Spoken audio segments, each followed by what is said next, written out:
आपने यह कहावत तो सुनी ही होगी कि हम जो भी दूसरों को देते हैं या दूसरों के साथ जैसा व्यवहार करते हैं वो लौटकर कभी ना कभी हमारे पास ही आता है। किसी के साथ अच्छा करोगे तो तुम्हारे साथ भी अच्छा होगा और इसी तरह से किसी के साथ बुरा करोगे तो तुम्हारे साथ भी बुरा होगा।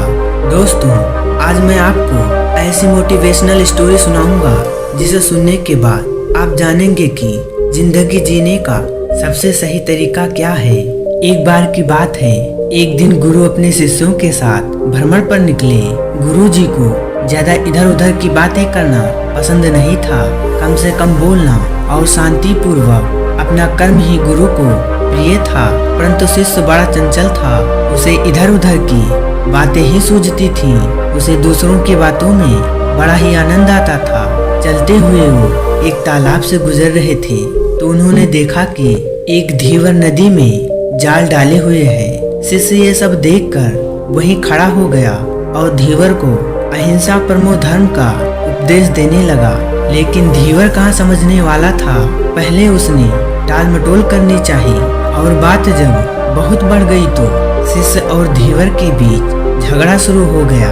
ये झगड़ा देख जो गुरुजी उस शिष्य से बहुत आगे निकल गए थे वह मुड़कर वापस आए। उस धीवर और शिष्य के बीच के झगड़े को सुलझाया और शिष्य को अपने साथ चलने को कहा और शिष्य का हाथ पकड़कर वहां से चले गए।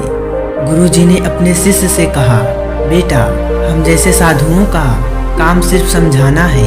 ईश्वर ने हमें दंड देने के लिए इस धरती पर नहीं भेजा।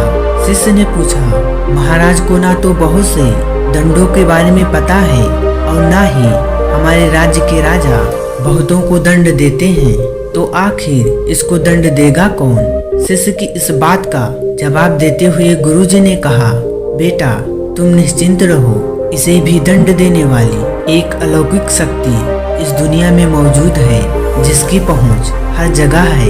ईश्वर की दृष्टि हर तरफ है और वो सब जगह पहुंच जाते हैं। इसीलिए अभी तुम यहाँ से चलो, तुम्हारा इस झगड़े में पड़ना गलत होगा, इसीलिए इस बात से दूर रहो। शिष्य गुरुजी की बात सुनकर संतुष्ट हो गया और उनके साथ आगे बढ़ गया। इस बात को ठीक 2 वर्ष ही बीते थे कि गुरुजी और शिष्य दोनों उस तालाब से गुजर रहे थे। शिष्य भी 2 साल पहले वाली धीवर वाली घटना भूल चुका था। उन्होंने उस तालाब के पास देखा कि एक चुटियल सांप बहुत कष्ट में था। उसे हजारों चींटियां नोच नोच कर खा रही थी। शिष्य ने यह दृश्य देखा और उससे रहा नहीं गया। दया से उसका हृदय पिघल गया। वह सर्प को चींटियों से बचाने के लिए जाने वाला ही था कि गुरुजी ने उसका हाथ पकड़ लिया। उसे जाने से मना करते हुए कहा, बेटा, इसे अपने कर्मों का फल भोगने दो। यदि तुमने इसे रोकना चाहा तो इस बेचारे को फिर से दूसरे जन्म में यह दुख भोगना होगा, क्योंकि कर्म का फल अवश्य ही भोगना पड़ता है। शिष्य ने गुरुजी से पूछा, गुरुजी, इसने कौन से कर्म किए हैं जो इस दुर्दशा में ये फंसा है। गुरुजी बोले, यह वही धीवर है जिसे तुम पिछले वर्ष इसी स्थान पर मछली न मारने का उपदेश दे रहे थे और वह तुमसे लड़ने के लिए आग बबूला हुआ जा रहा था। और ये चींटियां वही मछलियां हैं जो उसे नोच नोच कर खा रही हैं। ये सुनते ही शिष्य ने बड़े आश्चर्य से कहा, गुरुजी, यह तो बड़ा ही विचित्र न्याय है। गुरुजी ने कहा, बेटा, इस लोक में नर्क स्वर्ग के सारे दृश्य मौजूद हैं। हर क्षण तुम्हें ईश्वर के न्याय के नमूने देखने को मिल सकते हैं। चाहे तुम्हारे कर्म शुभ हो या अशुभ हो, उसका फल तुम्हें भोगना ही पड़ता है। इसीलिए वेद में भगवान श्री कृष्ण ने उपदेश देते हुए कहा है, अपने किए कर्म को हमेशा याद रखो। यह विचारते रहो कि तुमने क्या किया है, क्योंकि यही सच है कि एक दिन तुम्हें अपने कर्म भोगने पड़ेंगे। जीवन का हर क्षण कीमती है, इसीलिए इसे बुरे कर्म के साथ व्यर्थ जाने मत दो।